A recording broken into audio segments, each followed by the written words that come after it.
Welcome to The Explainer. Today, we're tackling a massive pain point for IT and SAP consultants everywhere.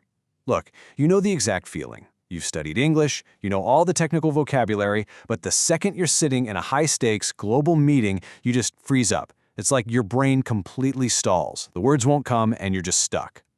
Well, if that sounds familiar, you are in exactly the right place. Here's our agenda for today. We're going to hit 5 key areas. First, the mindset shift. Second, project lifecycle phrases. Third, survival tactics. Fourth, what we call the core 20. And finally, the 4-step method. Let's get right into it. All right, Section 1, Mindset Shift. This quote right here really hits the nail on the head. For reading aloud, it's effective to memorize chunks of English actually spoken in SAP projects rather than individual words. Seriously, this is our central thesis today. To survive and actually thrive in these global projects, you've got to completely ditch that old habit of memorizing individual vocabulary words. Instead, you need to adopt situational chunks. Think about it. When a critical issue pops up in a workshop, you absolutely do not have the luxury of time to piece together a sentence, word by agonizing grammatical word. You need ready-made, complete phrases you can deploy instantly.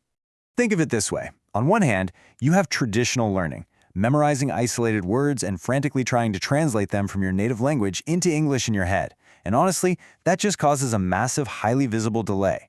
On the other hand, project learning focuses on memorizing these situational chunks so you can just speak reflexively.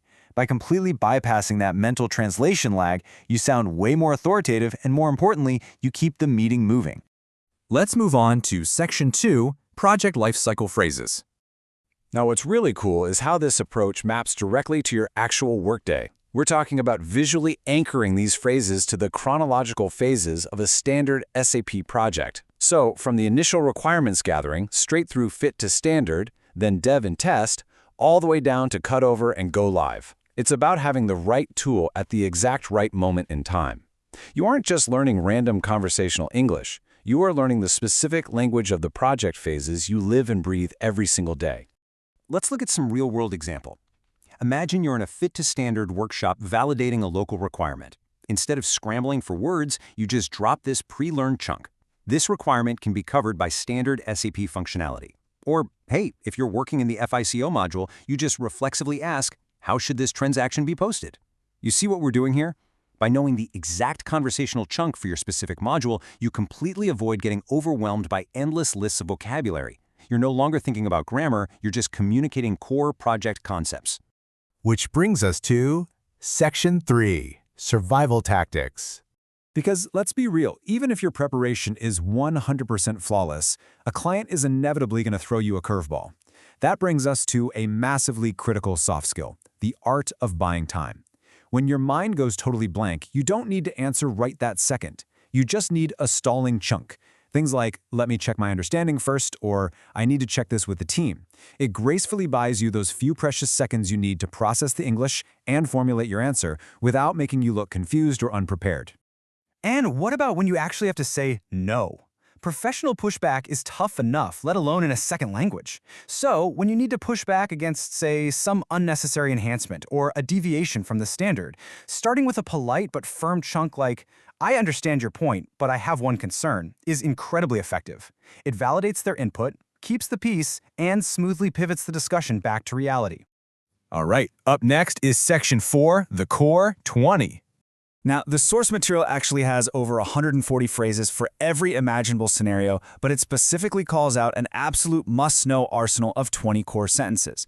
We've curated the top 5 most critical ones right here. Stuff like, could you walk us through the current process? Or, we need to check the end-to-end impact. Guys, these aren't just sentences, they're meeting drivers. Committing the full 20 to memory is your first major milestone for project success.